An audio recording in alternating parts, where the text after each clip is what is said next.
Hola amigos y amigas, ¿cómo están? Soy su abogado Teddy Yáñez Collado y en esta oportunidad vamos a hablar de las excepciones dilatorias dentro de la materia del derecho procesal civil. Pero antes de hablar de este tema, si les gusta mi contenido y mi canal Espacio al Grado CL, no olviden suscribirse, dar like y compartir, porque esa es la única manera en que todas las semanas tengan información y conocimiento respecto al derecho. Ahora sí, amigos y amigas, sin nada más que decir, comenzamos inmediatamente con el video.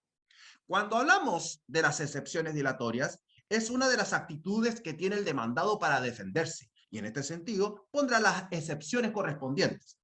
En este sentido, las excepciones dilatorias se regula en el título sexto, libro segundo del Código de Procedimiento Civil, en el artículo 303 y siguientes del mismo cuerpo legal. Y estas pueden ser definidas como aquella medida de defensa con que cuenta el demandado y que tiene por objeto obtener, de alguna manera, que se corrija el procedimiento sin afectar el fondo de la acción deducida. Estas excepciones deben ser opuestas antes de entrar a conocer el fondo del asunto, es decir, antes de la contestación de la demanda. A continuación vamos a hablar de la enumeración de las excepciones dilatorias. El artículo 303 del Código del Procedimiento Civil consagra una enumeración no taxativa de las excepciones dilatorias, en la cual vamos a señalar a continuación. El número 1 habla de la incompetencia del tribunal ante quien se haya presentado la demanda. Esta está consagrado en el artículo 303, número 1 del Código del Procedimiento Civil. En este sentido, la incompetencia del tribunal puede ser de dos clases. Una puede ser absoluta y la otra como puede ser relativa. Es absoluta cuando por razón de cuantía, materia o fuero de los litigantes corresponde su conocimiento a un tribunal de jerarquía diversa. En cambio, si es relativa, esta se produce cuando, si bien el tribunal puede, debido a la cuantía, a la materia o el fuero, conocer de un asunto, esta debe llevarse a un tribunal con una jurisdicción territorial diversa al suyo. Entonces, no hay que olvidarse que existen cuatro factores que hay que considerar para determinar la competencia del tribunal. Y entre ellas son la cuantía, la materia, el fuero y el territorio. Los tres primeros determinan la jerarquía del tribunal. Y el último, un tribunal determinado dentro de la jerarquía fijada por los anteriores. La competencia del tribunal es un presupuesto o requisito procesal, sin el cual no existe relación procesal válida. Y por esa razón ha establecido la ley la oportunidad de reclamar mediante una excepción dilatoria en contra de una determinada demanda iniciada ante un tribunal absoluta o relativamente incompetente. Y con ello lo que hace es evitar la pérdida de tiempo, nada más. Mediante la excepción dilatoria de la incompetencia, se puede reclamar tanto de la absoluta como de la relativa, en la cual en este sentido la ley no distingue nada. Pero hay una importante diferencia. Tratándose de la primera, ¿ya? La absoluta, el tribunal de oficio puede declararse absolutamente incompetente para conocer de un determinado asunto, ya sea por la razón de cuantía, de materia o fuero de los litigantes. La ley le exige al juez que examine la demanda y se niega a dar curso a ella cuando se han infringido las reglas de la competencia absoluta. Ello resulta del inciso cuarto del artículo 84 del Código de Procedimiento Civil, que le permite tomar las medidas necesarias que tienden a evitar la nulidad de los actos del procedimiento, ya que tramitándose un proceso ante un tribunal absolutamente incompetente, en cualquier momento las partes pueden reclamar de la nulidad de la relación procesal, trayendo como consecuencia la nulidad de todo logrado, y lo que tiende a evitar la ley.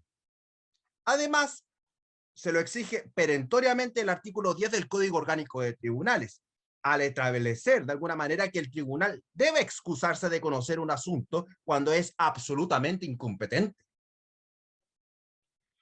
En cambio, no podría excusarse en un caso de incompetencia relativa, o sea, en razón del territorio, pues los preceptos del Código Orgánico de Tribunales facultan a las partes para prorrogar la competencia del tribunal relativamente incompetente.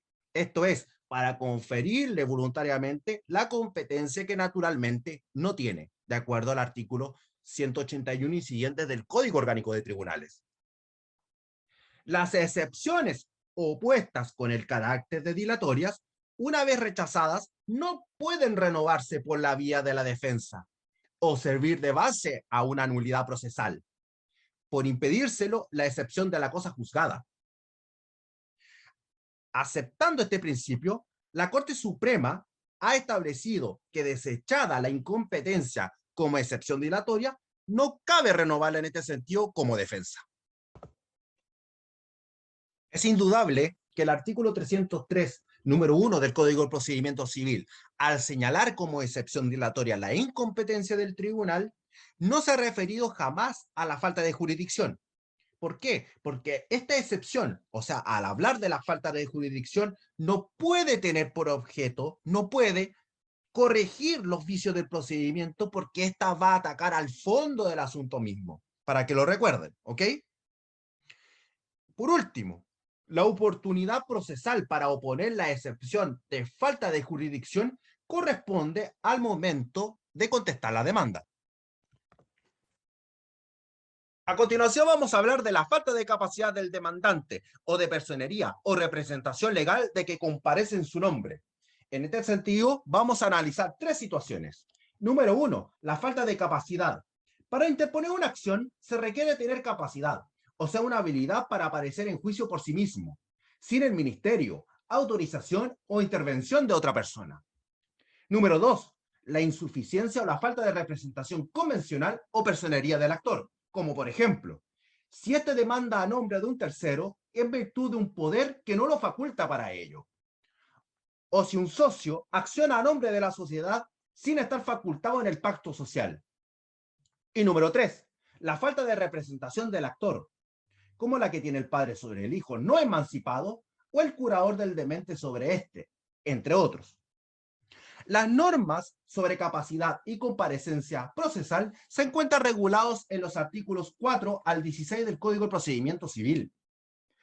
Y además en las normas establecidas en la Ley 18.120 sobre comparecencia en juicio. Estas normas deben concordarse con aquellas contenidas en el Código Civil para así poder configurar algún tipo de inhabilidad respecto del demandante en su calidad de parte, como en el caso de un menor de edad que actúa sin la representación legal de sus padres. Luego, si en su caso comparece representado sus intereses en el juicio como patrocinante alguien que no es abogado, o si, por ejemplo, el apoderado en la causa no tiene facultades para tramitar el presente juicio.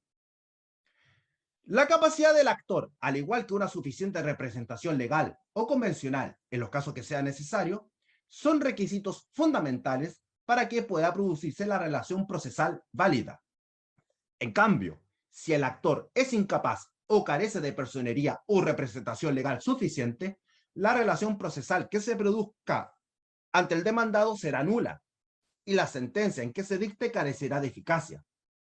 Por esta razón, la ley autoriza al demandado para que se oponga a la correspondiente excepción dilatoria consignado en el artículo 303, número 2 del mismo cuerpo legal. También puede solicitar la nulidad de todo logrado por existir un vicio en la constitución misma del proceso, pero en este caso deberá observar lo dispuesto en los artículos 83 al 86 del Código de Procedimiento Civil, que reglamenta estos incidentes de nulidad procesal. La sentencia que niegue lugar a la excepción dilatoria de falta de personería es interlocutoria y produce los efectos de cosa juzgada, por lo que no puede el tribunal acoger la misma excepción opuesta posteriormente como defensa. Si se opone como dilatoria la excepción de falta de personería basada no en la capacidad procesal del actor, sino en la calidad con que obra, o sea, se ataca a uno de los elementos propios de la acción del demandante, esta debe rechazarse, porque no es dilatoria, sino algo de fondo. Y vamos a poner un ejemplo para aclarar este punto. A demanda a B cobrando alimentos, basado en su calidad de hijo. B opone una dilatoria de falta de personería basándose en que A no es hijo suyo. O sea, le niega la calidad de obrar, pero no su capacidad para estar presente en el juicio. En este mismo sentido, se ha declarado por parte de la Corte Suprema que la alegación de falta de legitimación pasiva es una excepción que mira el fondo de la acción y no la corrección de un vicio del procedimiento, por lo que no se puede oponer como excepción dilatoria. Y por otro lado, cabe mencionar que un típico problema de personería ocurre cuando se presenta la demanda y el respectivo abogado no acredita ante el secretario del tribunal cuál es la fuente de su patrocinio y poder. Sobre este punto, hay que tener en vista el artículo 2, inciso 4 del Código de Procedimiento Civil, que permite al juez se le ordena la debida constitución del mandato judicial dentro de tercer día, bajo apercibimiento de tener por no presentar la demanda para todos los efectos legales. Y respecto de la resolución que esta recaiga, no produce recurso alguno. A continuación vamos a hablar de la litipendencia, en la cual está regulado en el artículo 303, número 3 del Código del Procedimiento Civil. Para que proceda la litipendencia, es necesario que haya otro juicio, seguido ante el mismo tribunal u otro, ante las mismas partes y persiguiendo la misma causa y objeto. En este sentido, son 4 los requisitos para que exista litipendencia. Número 1, que exista un juicio pendiente ante un mismo tribunal u otro. Número 2, la identidad legal de las personas. Número 3, la identidad del objeto. Y número 4, la identidad de la causa a pedir. En primer lugar, vamos a hablar que exista un juicio pendiente. Para que exista un juicio pendiente, basta con la notificación de la demanda, porque desde ese momento se produce la relación procesal. La notificación de la demanda es en todo caso un requisito fundamental. No es suficiente una simple petición incidental en otro juicio, sino que requiere una demanda formal y por consiguiente no procede fundar la excepción de litipendencia en la existencia de un incidente sobre medidas prejudiciales. No hay juicio pendiente, por ende, si el juicio ha concluido por sentencia firme, aunque esté pendiente la liquidación de las costas. Tampoco lo hay cuando ha concluido por conciliación, por desistimiento de la demanda, por abandono del procedimiento o por transacción. Número 2. La identidad legal de las personas. No basta que se trate de la identidad de las personas, sino que debe tratarse de una identidad legal o jurídica. No es suficiente la identidad física, ya que una persona física puede constituir desde el punto de vista legal 2 o más personas legales diversas. Y a la inversa, 2 personas físicas pueden constituir una sola persona legal. Número 3. La identidad de la cosa pedida. Cuando se habla de la cosa pedida, no se trata del objeto material, sino del beneficio jurídico perseguido en el juicio. Y cuarto, la identidad de causa a pedir. Esta identidad está constituida por las razones o motivos, hechos o fundamentos que inducen a reclamar un derecho. Es el hecho jurídico o material que sirve de fundamento al derecho que se reclama. En este sentido, la jurisprudencia ha establecido que, rechazada la excepción de litipendencia, queda virtualmente desechada la petición del demandado para que se haga la declaración que el demandante deba hacer valer sus derechos en el juicio en que se funda la excepción. Que para que proceda a la litipendencia es necesario no solamente que haya una identidad de litigantes y del contrato en que deriven las acciones ejercitadas, en la cual daría mérito para una acumulación de autos, sino que es preciso que sean iguales las acciones entabladas en ambos juicios.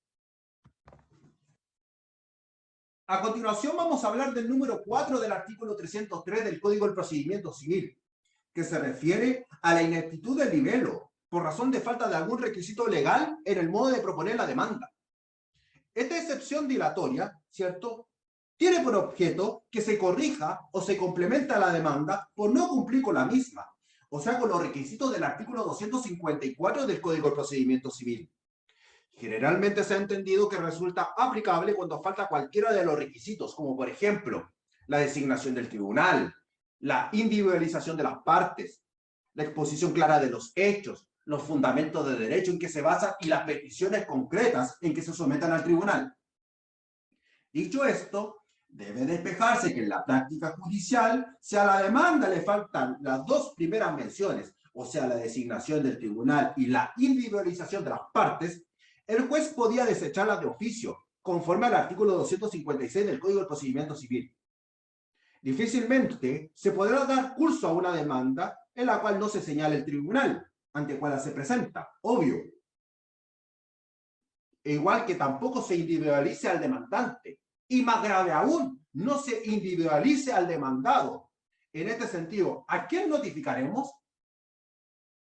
Por tal razonamiento, la mayoría de las veces, la ineptitud del libelo se fundamenta en problemas de redacción plasmados en los fundamentos de hecho y de derecho, contenidas en la demanda o sobre las peticiones concretas sometidas al tribunal. Ahora, con la reforma del artículo 254 por la ley 21.394 y la introducción de la exigencia del medio electrónico de contacto, estimamos que no se configura un vicio de ineptitud del libelo, pues la falta del correo electrónico tiene otra finalidad y en nada obsta al entendimiento de la demanda.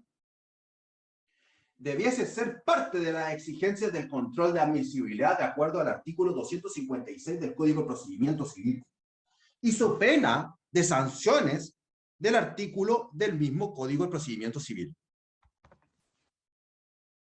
Ahora vamos a hablar del beneficio de exclusión, en la cual está contemplado en el artículo 303, número 5 del Código de Procedimiento Civil. Tratándose de la fianza, él o los fiadores podrán oponer esta excepción dilatoria, señalando que el acreedor se dirija primeramente en contra del deudor principal. Así lo establece el artículo 2317 del Código Civil. Por ejemplo, Omar Yáñez ha sido aceptado en la carrera de Derecho de la Universidad Católica del Norte. Al matricularse, le piden que firme un pagaré para asegurar el pago del arancel de la carrera, en virtud del cual se obliga al pago total de la deuda. Además, se le exige que debe firmar también una tercera persona como fiador. Luego de incumplir su obligación, el deudor principal, o sea, el estudiante, en otras palabras, Omar Yáñez, puede suceder que la universidad demanda al fiador. En tal caso, este puede oponer la presente excepción, pidiéndole al demandante que se dirija en contra del deudor principal primero. Y en sexto lugar vamos a hablar del artículo 303, número 6 del Código del Procedimiento Civil, que se refiere que en general las que se refieren a la corrección del procedimiento sin afectar al fondo de la acción deducida. Este numeral demuestra el carácter no taxativo del artículo 303, habiendo excepción dilatoria en todos aquellos casos en que se solicita la corrección del procedimiento sin afectar al fondo de la acción deducida, pese a que el encabezado del artículo señala solo son. Por ejemplo, el Fisco de Chile demandó a una serie de personas que se encuentran viviendo en terrenos que forman parte del Parque Nacional de Villarrica.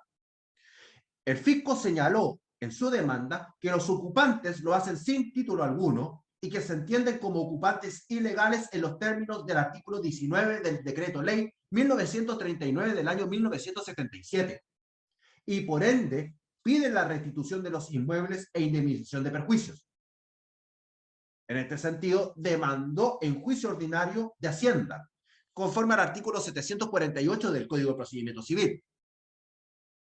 El demandado, luego de notificar la demanda, opuso la excepción de corrección del procedimiento por estimar que el de especie, como se ejercitó la acción del artículo 19 del decreto ley ya citado, y dicha norma permite al fisco recuperar el inmueble a través del uso de acciones posesorias, por ello no resulta aplicable el procedimiento ordinario de Hacienda, sino que el procedimiento sumario bajo el cual se tramitan las respectivas acciones posesorias. Siguiendo con el tema, vamos a hablar ahora de los problemas en la aplicación de la excepción de corrección del procedimiento. Una de las problemáticas que han surgido respecto de la excepción en estudio es la extensión en la aplicación de la misma, pues la ley habla de las que en general se refieren a la corrección del procedimiento. Los litigantes han intentado encuadrar en la presente excepción no solo en la corrección del procedimiento, de ordinario a sumario, de ordinario a algún procedimiento especial, entre otras, pero además se ha intentado aquella denominada excepción de legitimación pasiva, por no ser el demandado notificado el efectivo destinatario de la acción ejercida. Sobre este punto, ya la jurisprudencia ha logrado determinar que no se trata de una excepción dilatoria de corrección del procedimiento.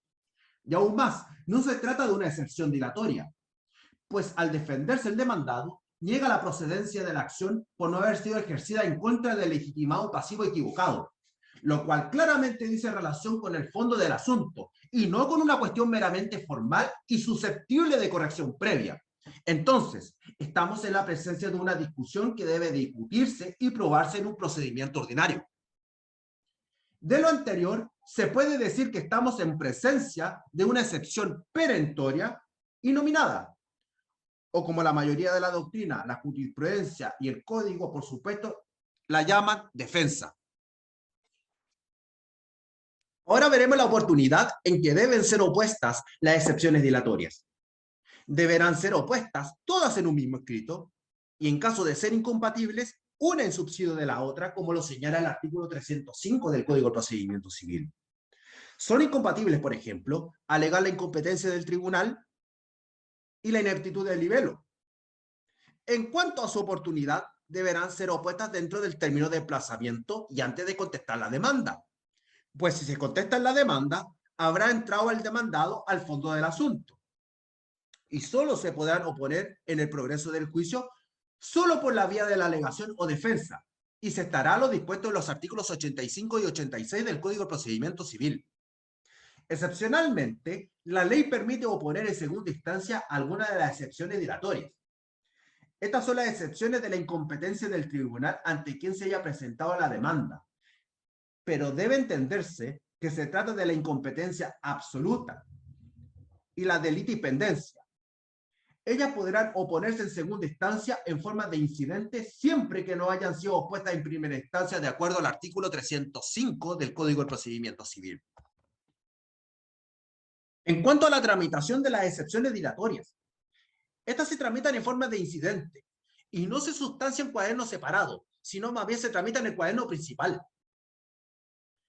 Opuestas las excepciones dilatorias por parte del demandado, se confiere el traslado de ellas por 3 días al demandante para que éste responda. Y vencido este plazo, haya o no evacuado el trámite, resolverá el tribunal la cuestión si a su juicio no hay necesidad de prueba. En caso que ésta sea necesaria, debe abrirse un término de 8 días para que el término de esta se rinda y transcurrido esta se dicte una resolución. Las excepciones dilatorias opuestas conjuntamente deben fallarse todas a la vez. Pero, si entre ellas figura la incompetencia del tribunal y en este caso se acoge, se abstendrá de pronunciarse sobre las demás, lo cual se entiende sin perjuicio de que el tribunal de alzada, conociendo de la apelación de la resolución que dio lugar a la excepción de la incompetencia, pueda fallar las otras sin necesidad de un nuevo pronunciamiento del tribunal inferior para el caso que no dé lugar a la incompetencia.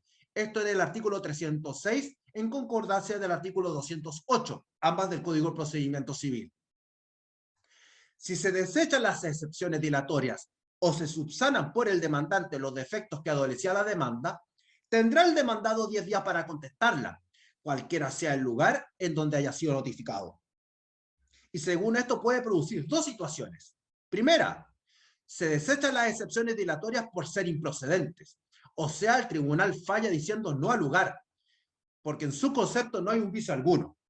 En este caso, el demandado tiene el término de 10 días desde la notificación de la resolución para contestar la demanda, el que no puede ampliarse.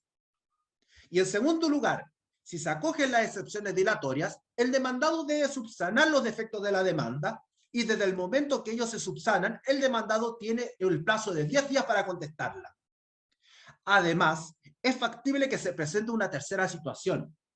Esto es que se acoge una excepción dilatoria de aquellas que no pueden ser subsanadas por el demandante, como la incompetencia del tribunal, en cuyo caso la resolución pone término de alguna manera al procedimiento. Ahora veremos la apelación de la resolución que falla las excepciones dilatorias. La resolución que recaiga sobre una excepción dilatoria es apelable. Esta se trata de una sentencia interlocutoria que resuelve el incidente que establece derechos permanentes respecto a las partes. ¿Ya? La forma como se concedía la apelación era distinta según se tratara de una resolución que acogía o rechazaba las excepciones. En el primer caso, la apelación se concedía en ambos efectos, porque la regla general en materia de apelaciones es que aquella comprenda en ambos efectos. Y no había disposición expresa que estableciera la apelación de la resolución que acoja las excepciones dilatorias en el solo efecto devolutivo. Sin embargo, con la ley 18.705 se modifica el número 2 del artículo 194 del Código del Procedimiento Civil, estableciéndose que se considera apelación solo en el efecto devolutivo, número 2, de los autos, decretos y sentencias interlocutorias. En consecuencia, en la actualidad, de acuerdo a esta nueva norma, no cabe duda de que la apelación debe concederse en el solo efecto devolutivo. Esta nueva forma de conceder la apelación respecto de una resolución que acoja la excepción dilatoria no resulta muy comprensible, sobre todo respecto de aquellas dilatorias que importan el término del procedimiento, puesto que carece de objeto mantener la competencia del tribunal de primera instancia, en virtud del efecto devolutivo para seguir conociendo de un proceso, en la cual se encuentra terminado en virtud de la excepción acogida por la resolución impugnada. En el segundo caso, es decir, cuando la resolución rechaza las excepciones dilatorias, la apelación también se concede en el solo efecto devolutivo, porque así lo dice expresamente el artículo 307, inciso segundo del Código de Procedimiento Civil, que dice que la resolución que las deseche será apelable solo en el efecto devolutivo. Además, dicha resolución es apelable en el solo efecto devolutivo por aplicación de la nueva regla consignada en el artículo 194, número 2 del mismo cuerpo legal, careciendo de objeto en la actualidad mantener la norma establecida en el artículo 307, inciso segundo, también del Código de Procedimiento Civil. Por consiguiente, al concederse siempre en el solo efecto devolutivo la apelación en contra de la resolución que falla una excepción dilatoria, el juicio se debe seguir tramitando en primera instancia. Para los efectos de determinar la procedencia del recurso de casación, debemos tener presente que se ha declarado que la resolución que rechaza la excepción dilatoria del número 6 del artículo 303 del Código del Procedimiento Civil no reviste la naturaleza jurídica de una sentencia definitiva inapelable, ni interlocutoria inapelable, que ponga término al juicio o haga imposible su continuación. Razón por la cual resulta inadmisible el recurso de casación en el fondo. En cuanto al fallo de las excepciones dilatorias, dispone el artículo 306 del Código del Procedimiento Civil que todas las excepciones opuestas conjuntamente se fallarán a la vez en una misma resolución que tendrá el carácter de interlocutoria. Pero si entre ellas figura la incompetencia y el tribunal la acepta, se abstendrá de pronunciarse sobre las demás. Ahora la pregunta es la siguiente. ¿Cuándo contestará la demanda el demandado en caso de haberse tramitado las excepciones dilatorias? En este sentido, la ley distingue en este caso si es desestimada o acogida la o las excepciones dilatorias opuestas. Y vamos a distinguir. Letra A. En caso de ser desestimadas las excepciones dilatorias opuestas. En este caso, la demanda deberá ser contestada dentro del plazo de 10 días contados desde la notificación por el Estado Diario de la sentencia interlocutoria que rechace las excepciones dilatorias opuestas. Letra B. En caso de ser acogida las excepciones dilatorias opuestas. En este caso, el proceso solo se reanudará cuando sea subsanado o corregido el defecto que originó la oposición de la excepción. Una vez subsanado el defecto, se deberá de alguna manera contestar la demanda dentro de un plazo de 10 días. No se señala un plazo, por el contrario, para subsanar el defecto, todo va a depender de alguna manera de la voluntad del demandante. Ya, amigos y amigas, muchas gracias por ver el video y el contenido. Si es así, suscríbanse, denle like y compartan, porque esa es la única manera en que todas las semanas tengan información y conocimiento respecto al derecho en Espacio al Grado CL. Nos vemos, cuídense, bendiciones, besitos, hasta la próxima, chao, chao.